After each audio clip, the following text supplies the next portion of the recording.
अक्सर लोग बहुत से ऐसे सवालों से घिरे रहते हैं जो उन्हें रात दिन सताते रहते हैं। क्यों लोग आपको नज़रअंदाज करते हैं? आपको लगता है कि लोग आपकी वैल्यू को समझते नहीं हैं। आपके महत्वपूर्ण और असरदार बातों पर भी ध्यान नहीं दिया जाता है। क्या आप जानते हैं, इन सब का कारण लोग नहीं, केवल आप ही हैं। दुनिया बुरी नहीं है, दोष आपके भीतर ही है, क्योंकि आप स्वयं ही अपने आप को सम्मान नहीं करते। यदि आप खुद ही कदर नहीं करेंगे तो दूसरों से उम्मीद मत रखिए। बेवजह कहीं भी खड़े हो जाना, बिना मांगे सलाह देना, ज़्यादा बातें करना, हर समय हाजिर हो जाना, काम कम और बातें ज़्यादा करना, बिना मतलब बात विवाद में उलझना, ये सभी आदत आपकी अहमियत को कम करती है। गलत संगत में रहने से कई गुना बेहतर है अकेले रहना सीखिए। खुद को समय दीजिए, कमियों को सुधारिए, खुद का सम्मान कीजिए। जब हम खुद को महत्वपूर्ण मानते हैं तो दूसरों को भी हमारी महत्वपूर्णता का आभास होता है।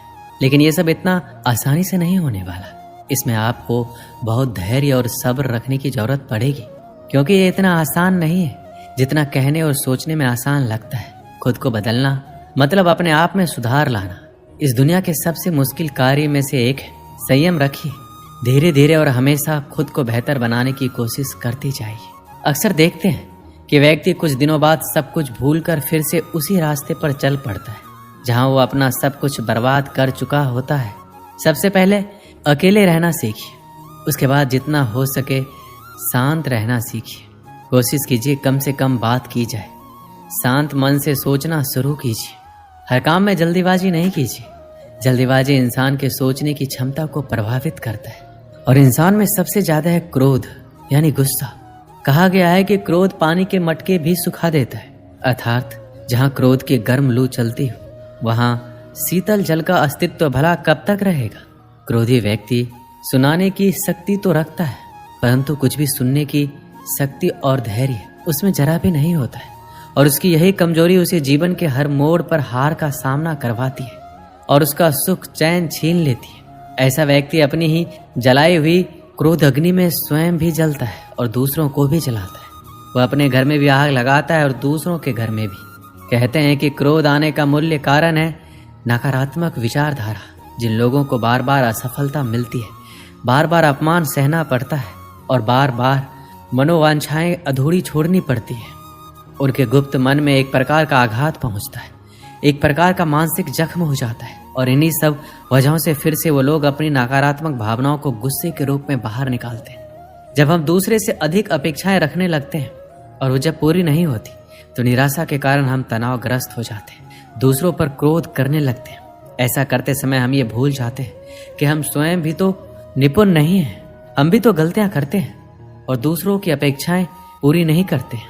अतः हमें इस हकीकत को स्वीकार करना चाहिए कि इस दुनिया में कोई भी वास्तव में सर्वगुण संपन्न नहीं है। इसलिए हरेक को उसकी त्रुटियों के साथ सहर्ष स्वीकार करने में ही हमारा सुख शांति समाई हुई है। श्री कृष्ण कहते हैं, क्रोध और आंधी दोनों एक समान है। शांत होने के बाद ही पता चलता है कि नुकसान कितना हुआ है। क्रोध करने का मतलब होता है कि दूसरों की गलतियों की सजा खुद को देना।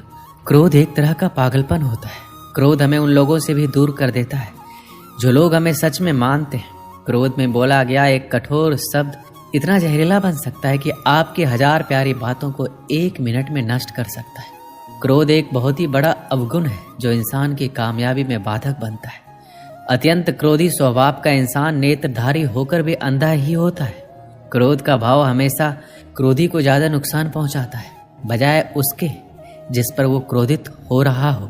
क्रोध को पाले रखना गर्म कोयले को किसी और पर फेंकने की नीयत से पकड़े रहने के समान है। इसमें इंसान खुद ही जलता है। क्रोध मूर्खता से शुरू होता है और पश्चाताप पर समाप्त होता है। खौलते हुए पानी में जिस प्रकार प्रतिबिंब नहीं देखा जा सकता है, उसी प्रकार क्रोध की स्थिति में सच नहीं देखा जा सकता है। क्रोध वह हवा है जो बुद्धि के दीपक को बुझा देती है। क्रोध करने वाले लोग अक्सर जीवन में कुछ बड़ा नहीं कर पाते। मूर्ख व्यक्ति गुस्से में आपाक होता है, लेकिन बुद्धिमान शांत होकर गुस्से को वश में करता है। माचिस की तिल्ली दूसरों को जलाने से पहले खुद जलती है। इसी प्रकार गुस्सा पहले आपको बर्बाद करता है, फिर दूसरों को। गुस्से का हमें तभी पता चलता है जब हम गुस्सा कर चुके होते हैं। जब आप हर बार क्रोधित होते हैं तब आप अपनी ही प्रणाली में जहर घोलते हैं। एक क्रोधित व्यक्ति अपना मुंह खोल देता है और आंखें बंद कर लेता है। क्रोध से इंसान न केवल अपना जीवन खराब करता है बल्कि लोगों के दिलों को भी ठेस पहुंचाता रहता है। जब भी आपको गुस्सा आए तो पहले उसके परिणाम के बारे में सोचिए। अगर आप हमेशा गुस्सा और शिकायत करते हैं तो लोगों के पास आपके लिए समय नहीं होगा। अगर आप अपने गुस्से पर नियंत्रण नहीं रखोगे तो आपका गुस्सा आप पर नियंत्रण रखेगा। क्रोध एक स्थिति है जिसमें जीव मन से अधिक तेजी से काम करती है। क्रोध एक ऐसा श्राप होता है जिसे खुद इंसान अपने आप को देता है। क्रोध पर काबू पाने के लिए हमेशा उसके फल के विषय में सोचना चाहिए। क्रोध के समय व्यक्ति के बोलने की शक्ति तीव्र हो जाती है। ऐसे में वह कुछ भी देखने और सोचने के योग्य नहीं रहता है। यदि आप सही है तो आपको गुस्सा होने की जरूरत ही नहीं है, और यदि आप गलत है तो आपको गुस्सा होने का कोई हक नहीं है। जो हमेशा गुस्सा में रहे उसे छोड़ना जरूरी है। ऐसे मूर्ख इंसान का घमंड तोड़ना जरूरी है। छोटी सी बात पर अधिक गुस्सा करना फायदे का सौदा नहीं है। मौन रहकर जो लोग क्रोध को जाहिर करते हैं वास्तव में वह लोग रिश्तों के गहराई को समझते हैं। मौन रहना ही क्रोध को वश में करने का सबसे सटीक उपाय है। अगर आप गुस्से के एक पल में धीरज रखते हैं तो आप दुख के 100 दिनों से बच जाएंगे। अपने गुस्से से किसी को अपने बस में कर लेना गर्व की बात नहीं है, बल्कि गुस्से को अपने बस में कर लेना गर्व की बात है। सामने वाले गुस्से में है तो आप चुप रहिए, वो थोड़ी देर बाद चुप हो जाएगा। क्रोध को जीतने में मौन सबसे अधिक सहायक है। अगर आप गुस्से से मित्रता करते हैं तो यह आपके दुश्मनों की जीत के समान है। क्रोध करना कोई गुण नहीं है, इसलिए इसे आज ही छोड़ दीजिए। गुस्सा जितना अधिक होगा परिस्थितियां उतनी ही ज्यादा अधिक खराब होगी। गुस्सा एक ऐसा प्रतिशोध है जो दूसरों से नहीं खुद से लिया जाता है। जिस आदमी को गुस्सा अधिक आता है उसे आसानी से गुमराह किया जा सकता है। अगर आपको शांत रहना सीखना है तो हर बहस में खुद को सही साबित करना बंद कर दीजिए। गलती और गुस्सा एक ही सिक्के के दो पहलू हैं। अगर आपसे कोई गलती हो जाए तो आपको अकारण ही क्रोध आने लगता है, और अगर आप गुस्से में हैं तो गलती पर गलती करते चले जाते हैं। ऐसे में जब गुस्सा शांत होता है तब आप जान पाते हैं कि आपके द्वारा की गई गलतियों का क्या प्रभाव पड़ रहा है या पड़ने वाला है। क्रोध को झट से जाहिर कर देना फिर भी ठीक माना जाता है, क्योंकि मन में पल रहा क्रोध कब विकराल रूप ले इसका आपको अनुमान तक नहीं लग पाता, और दूसरों का अहित होते होते उसका नकारात्मक प्रभाव आप पर और आपके जीवन पर भी दिखने लग जाता है।